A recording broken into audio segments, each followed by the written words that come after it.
Welcome to the 10-Minute Bible. We're in Matthew chapter 10, part 2. Jesus is sending the apostles out, but he's also prophetically giving how the start of the church is going to be and how the continuance of the church is going to be. It's not all going to happen to the disciples right then. Some of it continues to happen in the church. See if you've ever heard of these kind of things still happening today to Christians and churches. Here we go. Verse 21, brother will deliver up brother to death, and the father his child. Children will raise up against parents and cause them to be put to death. You will be hated by all men for my sake, but he who endures to the end will be saved. But when they persecute you in this city, flee into the next. For most certainly I tell you, you will not have gone through the cities of Israel until the Son of Man has come. Now he's standing right in front of them. Jesus uses the title Son of Man about himself. And so, again, we talked about this in the Old Testament during prophecy. It's always so tricky because he'll be talking about one thing, sending them out to literally go city to city. And then all of a sudden he switches into this prophecy mode. He's talking about the future, perhaps even his second coming. And that's why Jesus' words are applicable not only then, but for all time. So we have to be cautious as we read. But the church has been hated many times throughout history and in many different places and for many different reasons. So Jesus is saying that's all normal. That's going to happen as the gospel spreads. Now, we have a responsibility as Christians to be doing the right thing. We don't want to be hated because we're out there killing people. That's not what we're called to do. But if we're spreading the gospel and we're hated, Jesus said it's going to happen. In fact, you're going to be betrayed by your own family. Wild. Verse 24, a disciple is not above his teacher, nor a servant above his Lord. It is enough for the disciple that he be like his teacher and the servant like his Lord. Look, you're not better than your teacher. And if you're a servant, you're not better than your master. So it's enough for you as a servant to try to be just like your master. Or, if you're the pupil of a teacher, it's enough for you to be just like he is. And he's setting this up so he can make his point because this is a spiritual point. If they've called the master of the house Beelzebul, which is a name for Satan, how much more those of his household? Look, they thought I was Satan casting out Satan. Why wouldn't they think horrible things of you too? Therefore, don't be afraid of them, for there is nothing covered that will not be revealed, or hidden that will not be known. So look, don't be afraid of all these things. I'm telling you the truth, and things will come to light.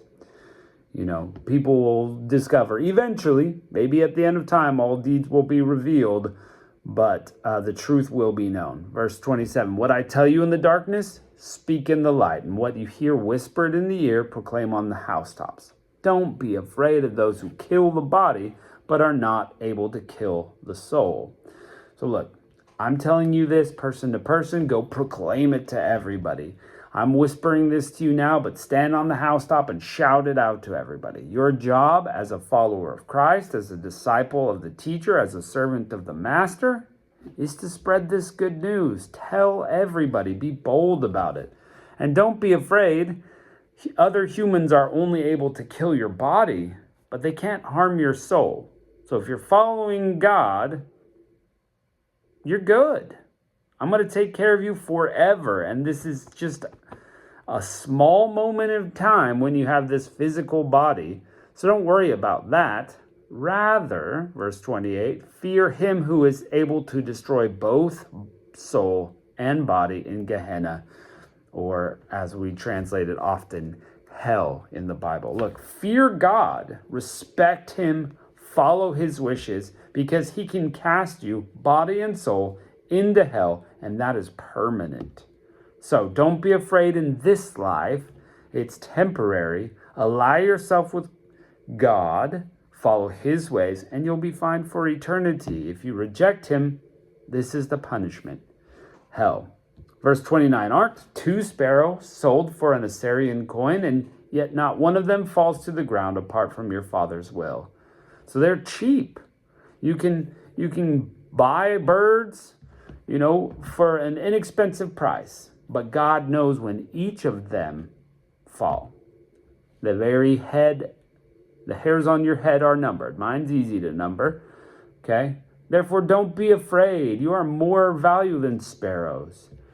God values you as a human way more than a little bird. So he's keeping track very closely of you. So close, he already knows how many hairs you have on your head or don't have or used to have. Everyone therefore who confesses me before men, I will confess him before my Father who is in heaven. But whoever denies me before men, I will also deny him before my Father who is in heaven. So this is simple, right? If you claim God, if you follow God, Jesus said, he's with me and we're in heaven, we're good.